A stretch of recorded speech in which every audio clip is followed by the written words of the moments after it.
aí, meu povo? Como é que vocês estão, hein? Hein, meu terceirão? Eita, terceiro ano, saudade de vocês, tá? Antes de nós começarmos aqui a nossa aula, gostaria de parabenizá-los, tá? Eu gostaria realmente de chamar a atenção para isso antes de iniciarmos a nossa aula, porque vocês são guerreiros, tá? Nós todos, na verdade, mas vocês estão de parabéns, porque com todos os percalços, com todas as dificuldades, vocês estão conseguindo saber lidar com a situação na qual nós nos encontramos nesse momento, tá? Então, continuem. Eu sei que é um ano difícil porque é terceiro ano, né? Terceira série, é o ano do vestibular, o ano do Enem, é o ano, né, das decisões, mas respirem fundo, vamos seguir em frente e se precisarem de socorro, gritem. Vocês sabem que podem contar comigo, certo? Então, Camila, que vos fala, é professora de gramática de vocês. E hoje nós iniciaremos o nosso assunto da segunda unidade, revisional. Lembrando que é tudo revisão, tá? Peço que peguem o caderno de vocês, peguem a canetinha, anotem as dúvidas. Se tiverem dúvidas, se tiverem, pause e voltem o vídeo. Se não, peguem o caderno para anotar as observações mais importantes, tá? E vamos lá, ok? Pronomes. Vocês lembram o que é pronome? Qual é a função do pronome? Quantos tipos de pronomes nós temos?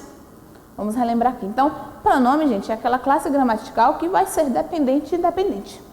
Dependendo da situação que vai exercer, da função que vai exercer, do contexto no qual estará inserido, tá? Então, pronome é aquela classe gramatical que pode exercer a função de substantivo ou de adjetivo, tá? É a palavra variável em gênero e número e pessoa que acompanha ou substitui o substantivo, indicando sua posição em relação às pessoas do discurso ou situando-o no espaço e no tempo. Isso aí é pronome, tá?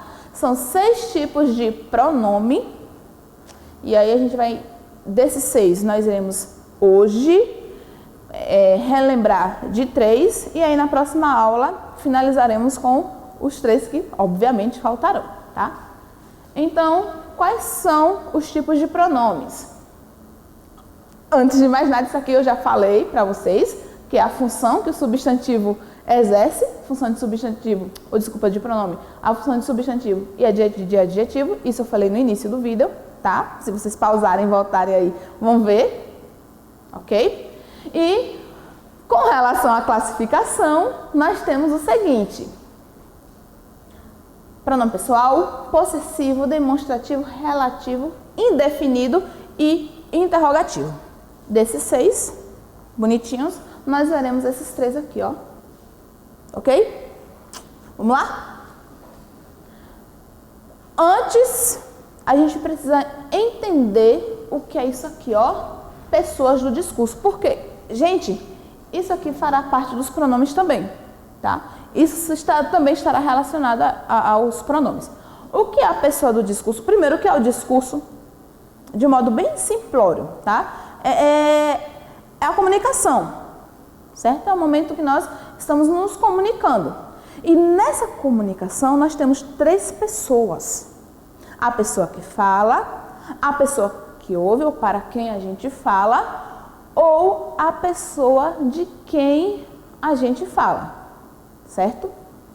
Essas são as pessoas do discurso, que fala, para quem fala e de quem se fala.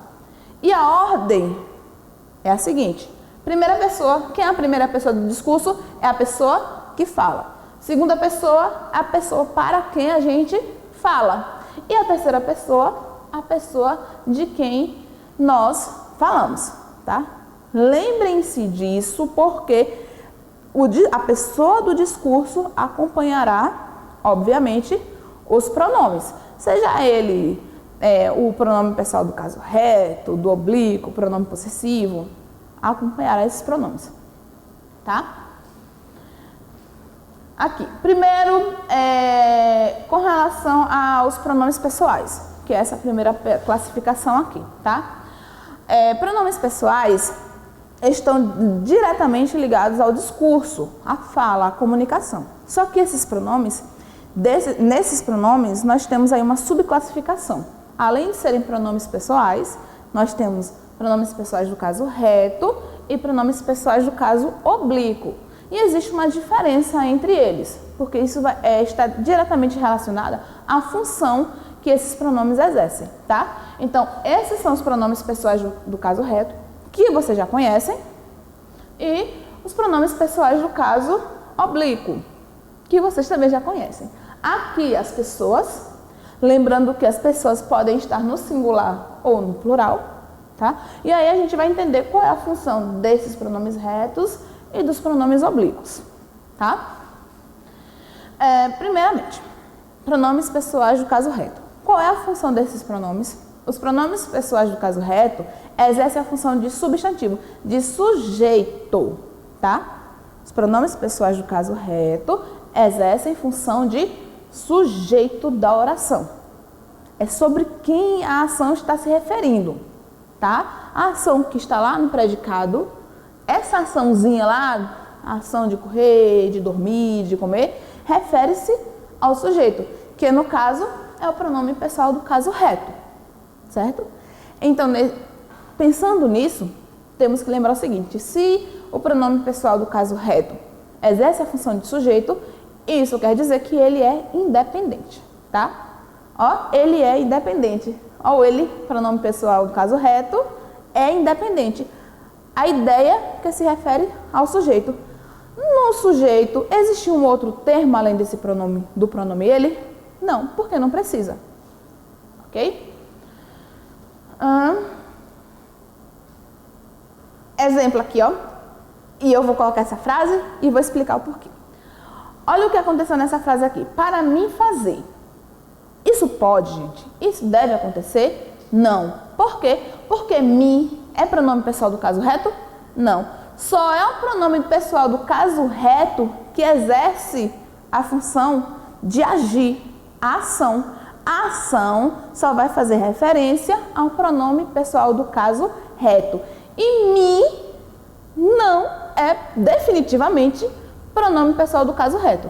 Por isso está errado. Como é que ficaria correto aqui como corretamente eu poderia aplicar ou reorganizar essa oração, essa frase? Para eu fazer. Porque fazer é verbo, fazer é ação.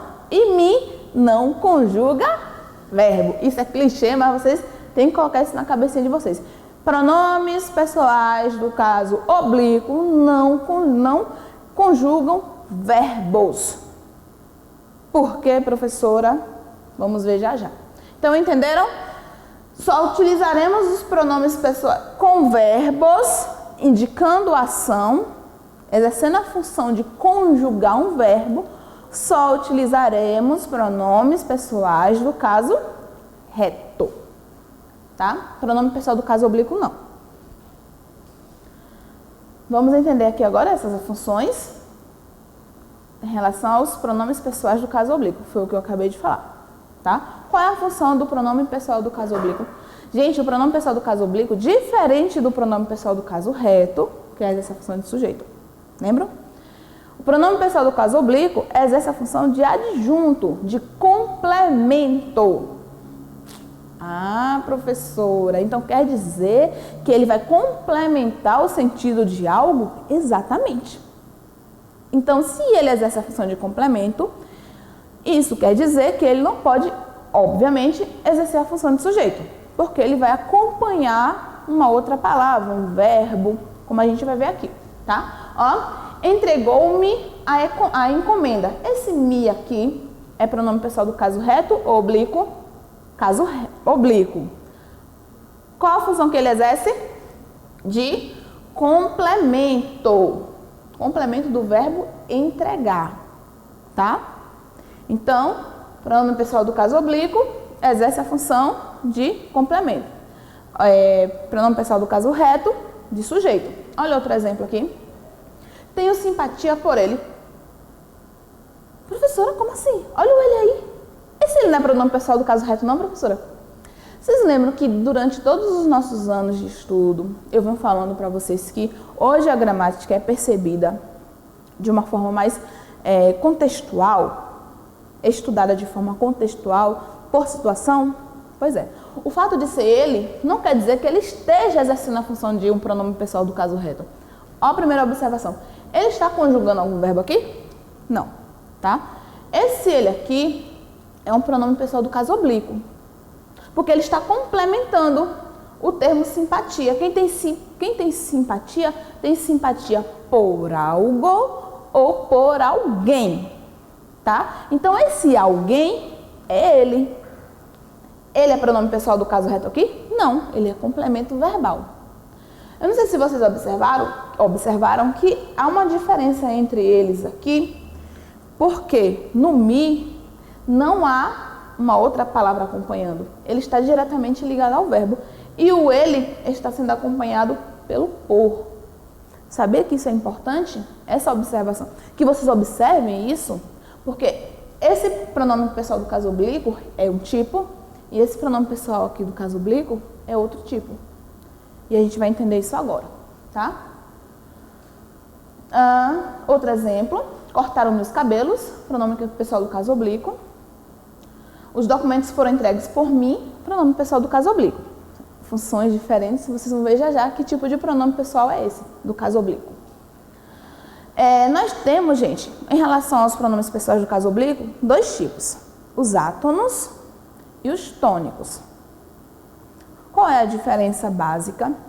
A diferença é que os pronomes pessoais do caso oblíquo tônicos são sempre acompanhados por uma preposição. Lembra do por ele, do exemplo anterior? Então, esse por ele, o ele é um pronome pessoal do caso oblíquo tônico, porque é acompanhado pelo por, que é uma preposição.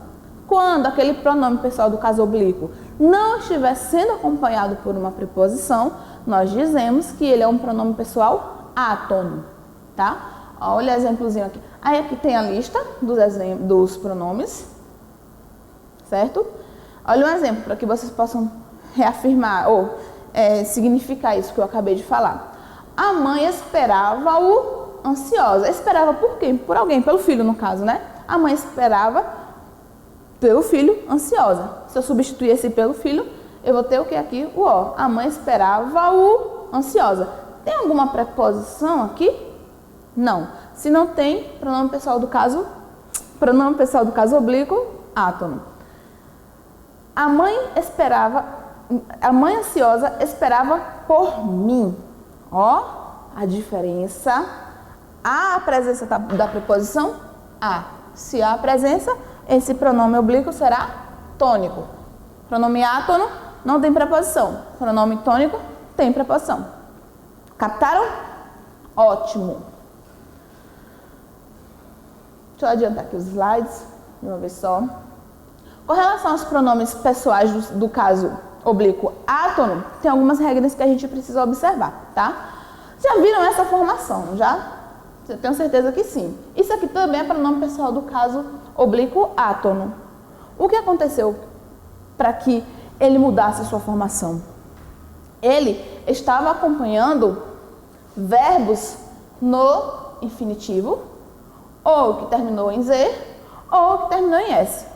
Regra: sempre que um pronome pessoal do caso oblíquo átono acompanhar verbos que terminem em R, Z ou S, você elimina a última letra e substitui no pronome oblíquo o L, com o L, tá? Então, encontrar o amigo, encontrá-lo, observe o seguinte, acentuado, tá vendo? Tá vendo que está acentuado? Por quê? Porque vai manter a tonicidade. Mas isso é para um outro momento, quando a gente revisionar a situação gráfica, tá? Então, encontrar o amigo, você elimina o R e, junto com o pronome oblíquo átono O, você acrescenta o L. E assim vai acontecer com os demais pronomes átonos, tá? Acompanhou um verbo que terminou com Z, elimina o Z e coloca o L no pronome átono. Terminou com S o verbo, elimina o S e coloca o L no pronome átono. Captaram a mensagem? Entenderam? Beleza, ótimo. Adiantar logo aqui. Ó, o nus, que também é um pronome átono, tá? Se esse nus estiver acompanhando um verbo na primeira pessoa, o que é que vai acontecer com esse verbo? O Szinho, eu falo da primeira pessoa do plural, tá? Esse Szinho será eliminado. Sentimos-nos. Por que houve a eliminação do S? Porque o verbo está sendo acompanhado pelo pronome nus, ok? Os pronomes oblíquos me, ti, si, nos, vu e u, em variações, podem aparecer exercendo a dupla função de objeto direto e sujeito ao mesmo tempo. Como assim, professora? Deixe-me falar. Olha, observe o seguinte, nós temos dois verbos aqui, ó. Um verbo conjugado e um verbo no infinitivo. O que aconteceu? O me, que está entre esses dois verbos, que é um pronome átono, tá? Está exercendo a dupla função de objeto direto e de sujeito. Olha como é que poderia ficar se a gente fosse entender melhor. Deixe eu falar. Um exemplo. Não é legal, tá? Não é, porque você precisa... quem deixa algo. O verbo precisa do seu complemento. Então, me é o complemento do deixe. Então, deixe-me falar e não deixe eu falar. No entanto, o me está exercendo essas duas funções, de objeto e de sujeito, tá? Deixe-me ver e não deixe eu ver. A gente tem que colocar em prática. Eu sei que é muito comum nós falarmos assim, desse modo, mas nós precisamos colocar em prática a função real desse pronome, ok? Ó, faça-o a se sair daqui, não faça ele sair daqui, faça-o. Ótimo. Li, ou lis e vos não alteram a forma verbal, não acontece nada. Você utilizando o li e seu derivado lis e vos, o verbo não vai sofrer nenhum tipo de alteração, como os que a gente viu anteriormente, de perda de letras, né? Então, apresentamos-vos as metas da empresa. Confiamos-lhes nossos segredos. Até parece um trava-língua falando, né? Mas a gente precisa colocar em prática também. Então, o que aconteceu? Usou li e o vos, os verbos, a estrutura verbal não foi alterada. Quando nós utilizamos o li, eu sei que há uma dúvida sobre ele, tá? Sobre esse pronome. E a gente vai tirar essa dúvida agora. O li ou lis, quando o verbo exigir preposição a e referir-se à pessoa, será objeto indireto, tá? Ó, obedecemos a nossos pais. Quem obedece, obedece a alguém. Então, você utiliza o li, tá? Obedecemos-lhes. Por quê? Porque o verbo é um verbo transitivo indireto. Ele precisa de um complemento indireto também. O lhes, nesse caso aqui, vai exercer essa função, tá? Então, sempre que o verbo exigir a preposição, isso quer dizer o quê? Verbo transitivo indireto, você vai usar o lhes, tá? Entenderam?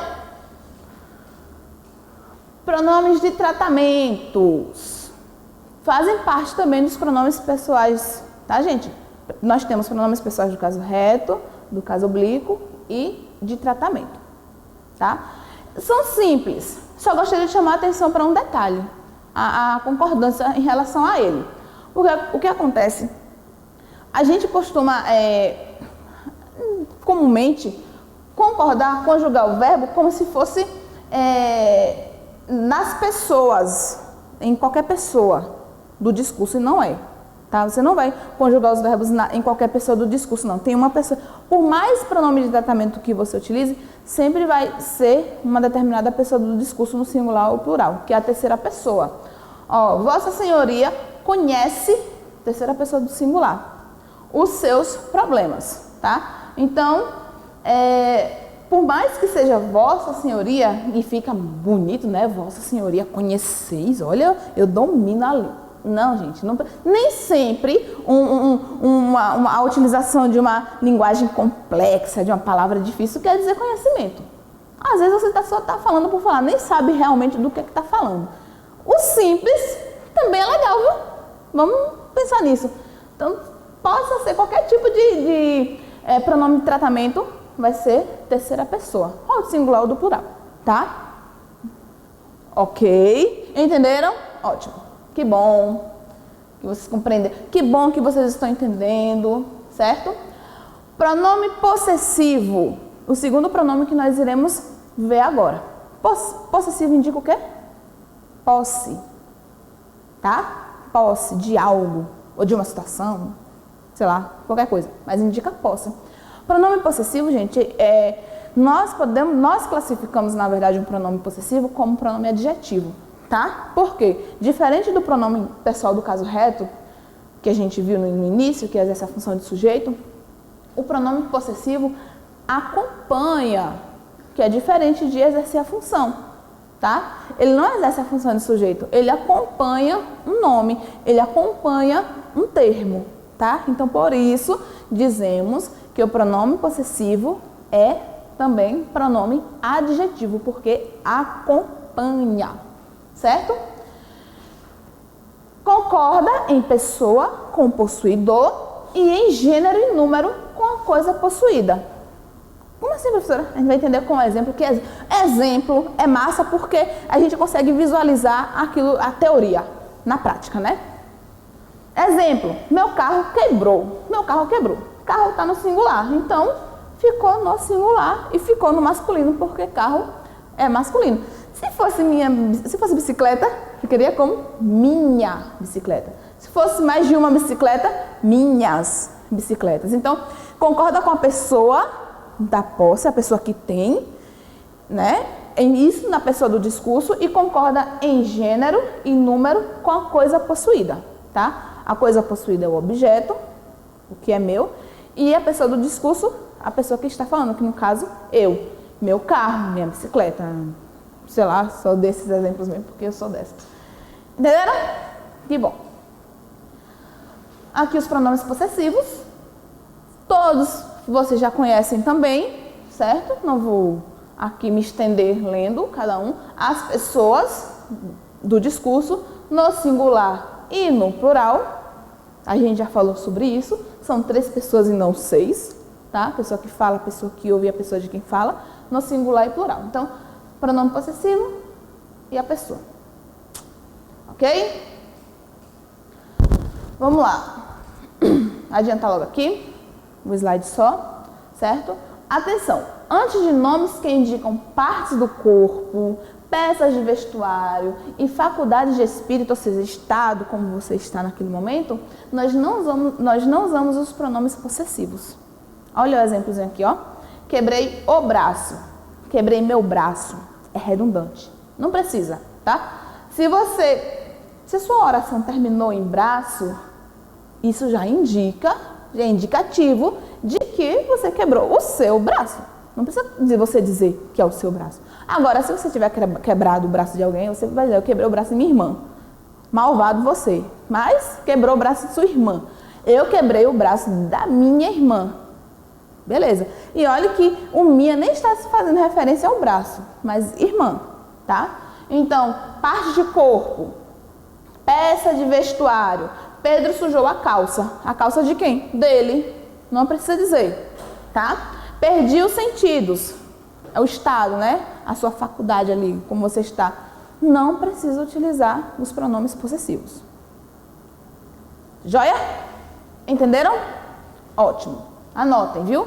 Anotem essas observações, porque são importantes e vocês precisarão delas. Para nós finalizarmos, os nossos demonstrativos. Ó, gente, pronome demonstrativo não é um tipo de pronome... A gente subestima muito os pronomes demonstrativos. Só que eles exercem funções extremamente importantes numa produção de texto, por exemplo. A gente vai entender já já. Olha a tirinha. Quem é essa bonitinha que vocês tanto amam, que vocês dizem que ela faz, no caso, maravilhas com as provas de vocês, né? Vocês conhecem a bonitinha aqui, né? Olha, este é o mundo. Está vendo? Sabe por que este mundo é bonito? Porque é um mundo reduzido. O original é um desastre. Então, uma tirinha. humorística, mais reflexiva. A gente precisa parar para pensar nisso, né? Teoricamente falando, é um mundo bonito, mas no seu tamanho original está um desastre. Mas a gente vai arrumar isso, tá? Então, o que é o pronome demonstrativo? Qual é a função desse pronome? Vamos entender já já, tá? Pronomes demonstrativos indicam no espaço ou no tempo a posição de um ser em relação às pessoas do discurso, tá? Então, qual é a função do pronome demonstrativo? Vai indicar o tempo, no tempo ou no espaço, a posição de um ser, de algo, em relação àquela pessoa que está falando, a pessoa do discurso, tá? Existem os pronomes demonstrativos variáveis, que flexionam, e os invariáveis, que não flexionam, tá? Então, os variáveis, os que flexionam, os que concordam com outros termos, com os termos com os quais se referem, dos quais se referem, são estes aqui. E os invariáveis, ou seja, que não flexionam de jeito nenhum, são esses aqui, tá? Agora a gente vai entender como é essa função na prática, tá? Essa representação.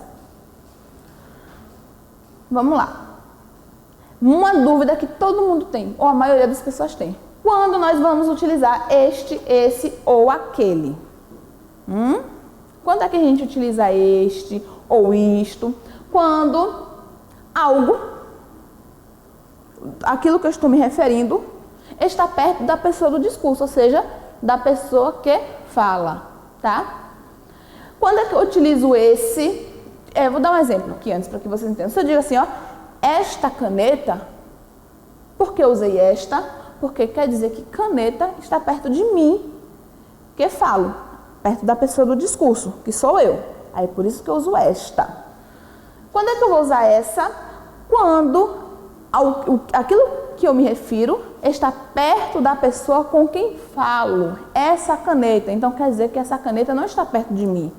Está perto da pessoa com quem falo, de você. Tá? Então, essa caneta perto de você, com quem estou falando. Esta caneta perto de mim, que sou eu, a pessoa do discurso.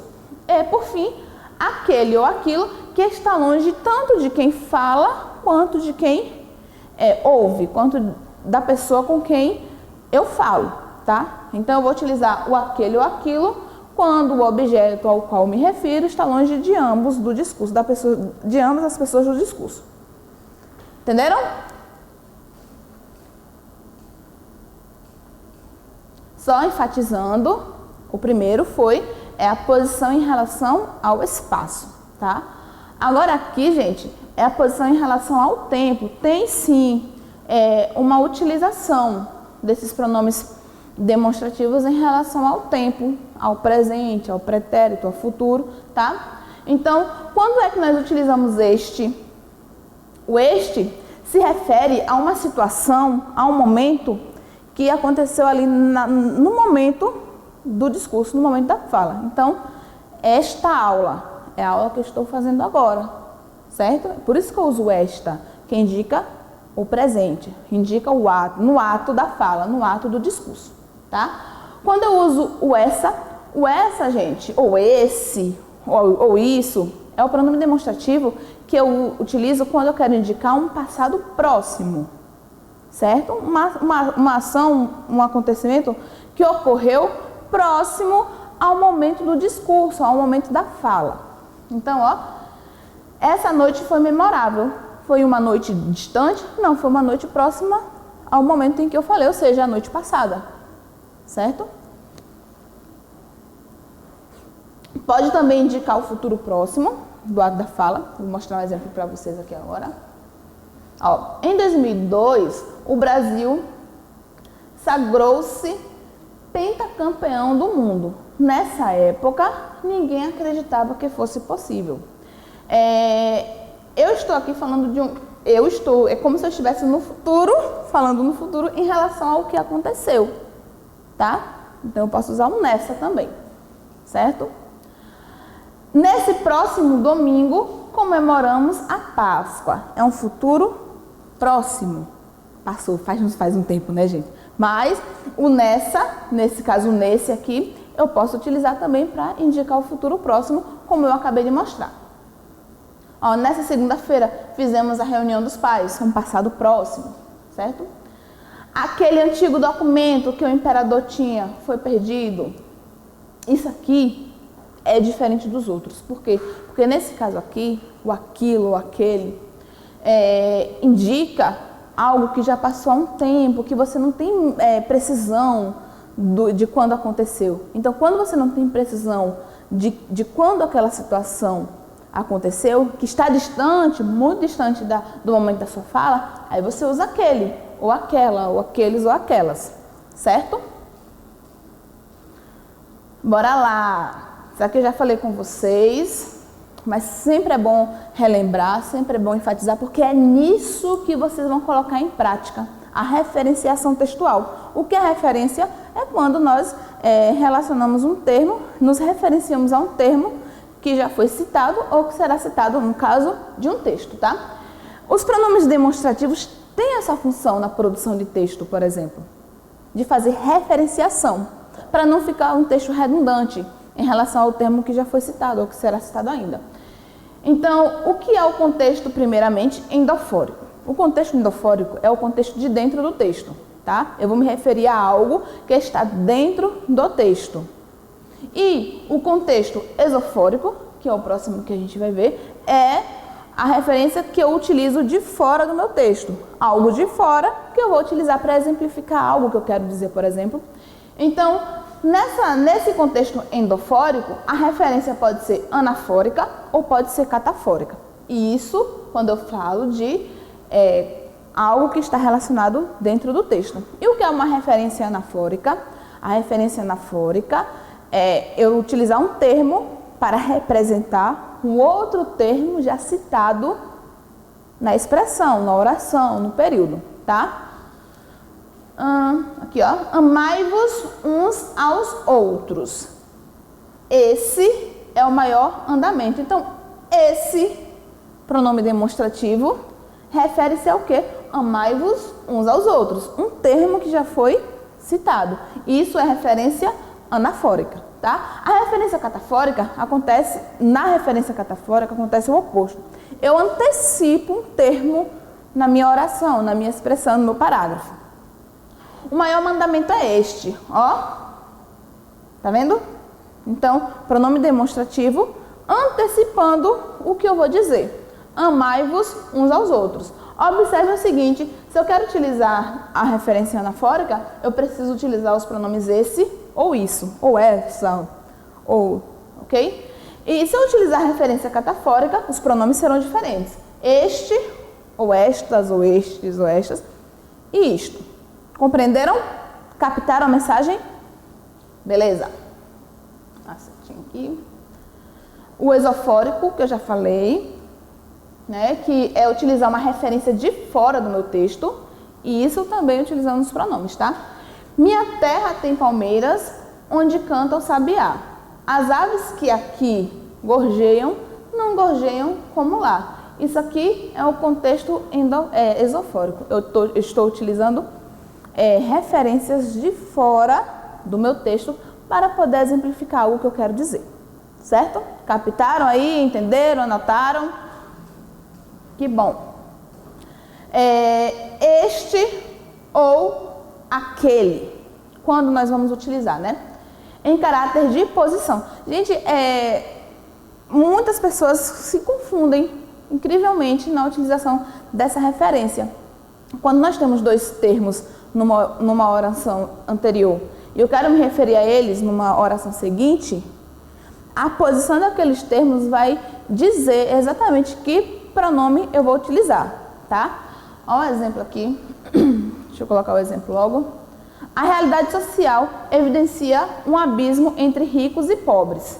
Aqueles, eu estou me referindo a quem? A quem está mais distante, que é ricos. E estes, eu vou ler a frase novamente de novo, tá? Para vocês. Estes refere-se àquele que está mais próximo. Então, a realidade social evidencia um abismo entre ricos e pobres. Aqueles repletos de oportunidades que são negadas a estes. Entenderam? Querem que eu repita? Então, gente, esse foi o nosso assunto de hoje. Eu espero que vocês tenham entendido. Sei que foi um pouco extenso, mas é assim mesmo, vocês já sabem, vocês já me conhecem, tá? Na próxima aula nós daremos continuidade a pronomes, agora com o que faltam, os 3 pronomes que faltam, certo? No mais, desculpem. Espero que tenham conseguido captar a mensagem, o conteúdo. Agradeço a presença de vocês, assistam, revejam, caso tenha ficado alguma dúvida. E a gente se encontra em nossa próxima aula, tá? Beijos!